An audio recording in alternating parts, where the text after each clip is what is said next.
अंतरिक्ष में इतिहास रचने की तैयारी में इसरो डॉकिंग के लिए लॉन्च। दोनों सैटेलाइट्स करीब आए हैं। ये इसरो की तरफ से जानकारी सामने रखी जा रही है। एक दूसरे के करीब आए हैं। दो सैटेलाइट सिर्फ 15 मीटर की दूरी पर है। दोनों सैटेलाइट्स इसरो ने जारी कर दी है तस्वीरें। 30 दिसंबर को श्रीहरिकोटा से स्पेडेक्स मिशन को लॉन्च किया गया था। पाकिस्तान में इस पर डिबेट की जा रही है। इसमें नासा की फंडिंग शामिल है या इसमें अमेरिकी मुआवनत शामिल है। ये तमाम तर बहस बहुत पीछे रह जाती है। अगर नरेंद्र मोदी फ्रंट पर आकर ये कह रहे हैं कि ये इंडिया का मिशन है, गुज़श्ता कई दहाइयों से वो स्पेस एंड टेक्नोलॉजी पर इतना फोकस किए हुए हैं, और वो इंफॉर्मेशन टेक्नोलॉजी हो और वो अपर एटमॉस्फेयर साइंसेज हो, इतना वो फोकस किए हुए हैं जिसकी मिसाल नहीं मिलती। After 2 phases of restart, PS4 stage orbit will be changed to 354 km circular. The first phase of PS4 restart happens in non-visibility period.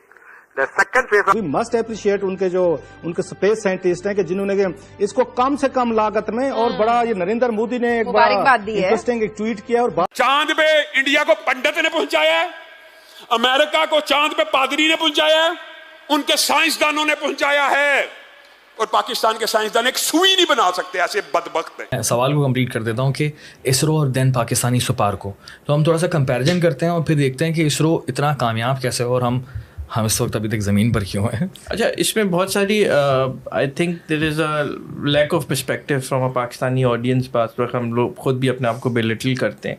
हर मुल्क का अपना, this is first I would like to say कि there is no comparison between India and Pakistan. उसकी जो strategic communication है वो इस तरह की है कि they give a message to everyone in the world. उन्होंने सबको ये मैसेज दिया है। इसरो का space docking experiment SpaDeX mission अपने लक्ष्य के बिल्कुल करीब पहुंच चुका है। आज सुबह दोनों सैटेलाइट्स के बीच की जो दूरी है महज 15 मीटर से 3 मीटर तक लाया गया है। और अगर उन्होंने अमेरिका को कन्विंस भी किया है कि वो इस मिशन को फंड करें, तो यकीनी तौर पर कोई ना कोई इसके पीछे कोलैबोरेशन तो होगी जिसने वायबल बनाया इस सारे प्रोजेक्ट को। आज हमारे पड़ोसी मुल्क भारत ने एक बहुत बड़ी अचीवमेंट थी। खासा बड़ा स्पेस प्रोग्राम है। मसलन इसी से आप अंदाज़ा लगा लें कि अब तक 116 खलाई मिशन जा चुके हैं। मसलन मरीख की तरफ भी गए, इधर भी गए, बहुत सारे नाकाम भी हो गए हैं, लेकिन कोशिशें 116 हुई हैं। और इस वक्त इंडिया जो है वो सैटेलाइट लॉन्चिंग का जो है एक लीडिंग वो है पावर के तौर पे। 34 ममालिक के अब तक 417 सैटेलाइट इंडिया लॉन्च कर चुका है। इतनी बड़ी अचीवमेंट इंडिया के लिए कि अब वो रॉकेट के इंजन भी खुद मैन्युफैक्चर करने लग गए। जबकि अगर हम पाकिस्तान की स्पेस रिसर्च कंपनी जो है स्पार्को, उसकी बात करें तो वो कहीं दूर दूर तक भी नज़र नहीं आती कि उनकी 450 प्लस सैटेलाइट्स और हमारी सिर्फ 3 सैटेलाइट्स हैं। एज अ पाकिस्तानी सारे का एनालाइज करके किस तरह देखते हैं? यार आप इंडिया क्यों नहीं चले जाते? अगर आपने पाकिस्तान इंडिया को इस तरह से कंपेयर करना, देखें मैं आपको एक बात, आपकी क्वालिफिकेशन क्या है? मेरा मेजर्स है मार्केटिंग के अंदर और बैचलर्स किया है। बैचलर्स कर चुके हैं। हाँ। अब मैं इंटरमीडिएट करके बैठा हूँ, मैंने बैचलर्स नहीं किया। आप में और मुझ में फ़र्क है।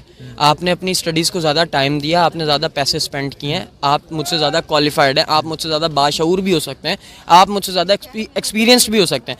अब जब एक फ़र्क साफ वाज़ेह नज़र आ रहा है तो हम उस चीज़ को इस तरह कंपैरिजन हमें नहीं करना चाहिए। फर्स्ट ऑफ ऑल आपको एज अ पाकिस्तानी इस चीज़ को अंडरस्टैंड करना चाहिए। अगर आप पब्लिक से ये पूछ भी रहे हैं ना, तो आप ये कहें कि क्या पाकिस्तान भी इंशाल्लाह बहुत जल्द इसी तरह आगे आएगा। 75 साल तो हो गए हैं भाई, अब और कितना जल्द आना है? मेरी बात सुनो, जो चीज़ ज़्यादा टाइम लेती है ना, शेर अगर 4 कदम पीछे लेता है ना तो वो मरा नहीं होता, वो कुछ कर ही रहा होता है अंदर खाते। तो पाकिस्तान का अल्हम्दुलिल्लाह इस बारे में अगर आप बात करोगे ना कि मतलब इंडिया यहाँ पहुँच गया और पाकिस्तान वहाँ, आप इंडियन इकोनॉमी देखो, आप ये देखो इंडिया के पास आबादी कितनी है, इंडिया के पास कितना पढ़ा लिखा एजुकेशन सेक्टर में। भाई पाकिस्तानी क्यों नहीं पढ़ाते? अपनी पाकिस्तान की आबादी कम है। इंडिया की निस्बत कितनी है? जितना पाकिस्तान का लैंड है ना, जितना पाकिस्तान का जितनी आपकी टोटल आबादी है उससे ज्यादा तो इंडिया में मुस्लिम सिर्फ। तो आप 27 करोड़ सर आप आइडिया लगाएं, आपको इवन मुझसे ज्यादा ही नॉलेज होगी इस बारे में। मैं तो सिर्फ रैंडम जनरल बातें कर रहा हूँ ना, आपको क्या पता ज्यादा नॉलेज भी हो इसकी, आप बेहतर जानते। तो मैं समझता हूँ फर्स्ट ऑफ ऑल इस चीज को कंपैरिजन इस तरह नहीं करना चाहिए। ये पता है कि अपनी माँ को गाली देने वाली बात होती है कि आप जिस जमीन पे रह रहे हो, खा रहे हो, पी रहे हो, आप उसी को इस तरह डिग्रेड करो। कंपैरिजन मैं बताता हूँ कंपैरिजन करने का क्या मतलब होता है कि यार 2 भाई हैं, हाँ। एक भाई का घर ही है, एक भाई का घर ही है, लड़ाई हो गई, उन्होंने बीच में लाइन खींच दी। अब एक भाई जो है वो उसी टाइम के अंदर यहाँ से यहाँ पे आ गया, और वही भाई जो है क्यों आया? उसने मेहनत ज्यादा की। तो हम मेहनत क्यों नहीं कर रहे? यही तो बात है भाई। मैं इंडिया को बुरा नहीं कह रहा, हम मेहनत क्यों नहीं कर रहे? आप माइक पकड़ के यहाँ पे क्या कर रहे हो? मेहनत कर रहे हो ना। तो मेहनतें इसी तरह जब इंडिविजुअली मेहनतें करनी पड़ जाए ना, तब रंग लाने में फ़र्क आता है। जब एक बाप घर को चला रहा होता है ना, और फिर जब बेटे के ऊपर घर आता है बाप की मौजूदगी में, तो फ़र्क होता है सर। अस्सलाम वालेकुम। वालेकुम अस्सलाम। सर क्या नाम है? सैयद कैफ। सैयद कैफ, मुझे ये बताएं क्या पढ़ रहे हैं आप? मैं DFCS कर रहा हूँ। किस टाइप की डिग्री है? Cyber security. साइबर सिक्योरिटी यानी टेक्निकल, ये हाँ जी टेक्निकल IT से रिलेटेड है। अभी अगर हम रिसेंटली बात करते चलें तो पहले हम सुनते थे कि पाकिस्तान की जो स्पेस रिसर्च कंपनी है उसका हम कंपैरिजन करते थे इंडिया के साथ। अभी आप मुझे बता सकते हैं कि पाकिस्तान की इस वक्त स्पेस रिसर्च कंपनी जो वो कौन सी है? नहीं, मुझे आइडिया नहीं है क्योंकि कोई शायद है ही नहीं है ज़रूर। इंडिया की ISRO, Indian space research organisation, और पाकिस्तान की स्पार्को है। आपने सुना हुआ नाम इसका? हाँ जी, नाम सुना हुआ है। नाम सुना हुआ आपने।